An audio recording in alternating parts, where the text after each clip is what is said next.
এই যে কাটা, এটা কি কি হলো এটা? সন্তানদের নিয়ে সৌদি আরব থেকে ঢাকা এসেছেন শাহরিন। বিমানবন্দরে অবতরণের পর শুরু হয় লাগেজের জন্য অপেক্ষা। 2 ঘন্টারও বেশি সময় পর পাওয়া গেলেও একটি ব্যাগ কাটা, খোয়া গেছে মূল্যবান সামগ্রী। আমার মালটা এভাবে কেটে বের করে নিয়েছে। আমরা মাল নিয়ে আসবো কষ্ট করে বিদেশ থেকে, সেই জিনিসগুলো আমরা নিরাপদ ভাবে বাসায় নিয়ে যেতে পারবো না। কত বড় নির্লজ্জ হলে আমাদের বাংলাদেশের এয়ারপোর্টের কর্মকর্তারা এবার এখনো সংশোধন হয় না। হাজারো হাজারো লক্ষ লক্ষ প্রবাসীরা প্রতিবাদ করার পরেও, এই প্রবাসী রেমিটেন্স যোদ্ধারা হাজার হাজার প্রবাসী প্রতিবাদ করার পরেও তারা এই ধরনের কার্যকলাপ বন্ধ ঘোষণা করে নাই। আমি বাংলাদেশের সরকারের গভর্নমেন্টের কাছে অনুরোধ করব, এটা অতি শীঘ্রই তদারকি করতে এবং মনিটরিং করতে। এই ধরনের কাজ কে করে, কারা করে এবং কিভাবে কি জন্য করে। এই সৌদি প্রবাসী এক বোনের তার নিজের পরিবারের জন্য, আত্মীয় স্বজনের জন্য গিফট নিয়ে যায়। সেইগুলো গিফট যদি এয়ারপোর্টে যাওয়ার পরে 2 ঘন্টা পরে লাগেজ পায়, সেই লাগেজে তার ব্যক্তিগত মাল থাকে না। এই ধরনের ধিক্কারজনক এয়ারপোর্ট আমরা কখনো চাই না। আমরা ধিক্কার জানাই, আমরা প্রতিবাদ জানাই। এই ধরনের এয়ারপোর্টের সকল কর্মকর্তাদেরকে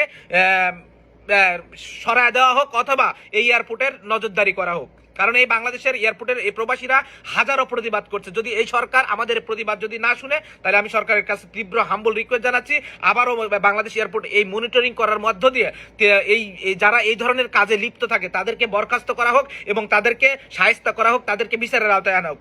কে বা কারা কোন সময় ফ্লাইট আসে, তাদের সেখানে নিয়োজিত কতগুলো কর্মকর্তা থাকে, সেখানে নিয়োজিত কতগুলো কর্মচারী থাকে, তাদেরকে সবাইকে মনিটরিং করতে হবে এবং সেটা এখানে ক্যামেরা চেক করতে হবে, তারপরে এমনি ধরা পড়বে। কারণ একটা লাগেজ, একটা প্রবাসী ভাইরা 2 ঘন্টা পরে লাগেজ পায়, সেই লাগেজ যদি আবার সেই কাটা বা চুরি করা মালযুক্ত লাগেজ পায়, এর থেকে আর কষ্টের বিষয় আর কোনোটা হতে পারে না। তাই আমি তীব্র প্রতিবাদ জানাচ্ছি। আমি প্রবাসীর পক্ষ থেকে সকল প্রবাসী মিলে এই ভিডিওটা শেয়ার করে দিবেন, কারণ এই বোনের ক্ষতিপূরণ দিতে হবে। আজকে এই বাংলাদেশ এয়ারপোর্টের যদি ক্ষতিপূরণ না দিতে পারে, তাহলে এই বোনের ক্ষতিপূরণ এইভাবে দিতে হবে বাংলাদেশ এয়ারপোর্ট কর্মকর্তাদের, যে ওই বোন যত লক্ষ টাকা, যত কোটি টাকা ওই ব্যাগের মধ্যে ছিল, যদি সে দাবি জানায়, সে দাবিগুলো পূরণ করে দিতে হবে। যদি না দেয়, তাহলে আমরা সকল প্রবাসী মিলে এটা রেমিটেন্স শাটডাউন দিব। আর কোনো কথা নেই, কারণ এই বাংলাদেশ এয়ারপোর্টে এক না হাজার হাজার রহ ঘটনা ঘটতেছে।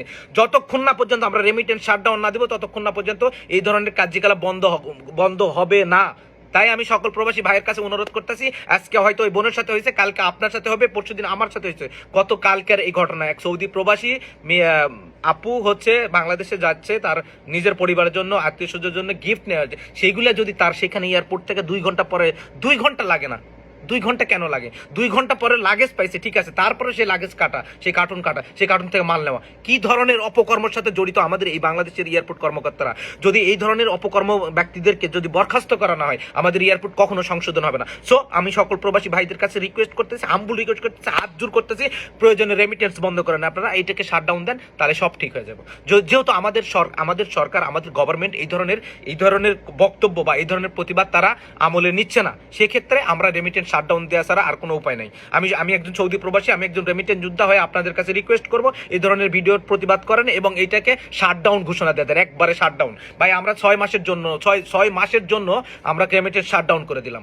যদি আমার পক্ষে যারা আছেন তারা হ্যাঁ বলবেন এবং কমেন্টে লিখে যাবেন, লাইক করবেন, কমেন্ট করবেন, শেয়ার করবেন, কারণ এই ধরনের ভিডিও আমরা আর দেখতে চাই না এই সোশ্যাল মিডিয়াতে। এয়ারপোর্টের একটা না, হাজার হাজার লক্ষ লক্ষ এই ধরনের ভিডিও পাওয়া যায়। এটা গতকালকের ভিডিও, আমি নতুন ভিডিও দিছি, এইটাতে তীব্র প্রতিবাদ জানাবো।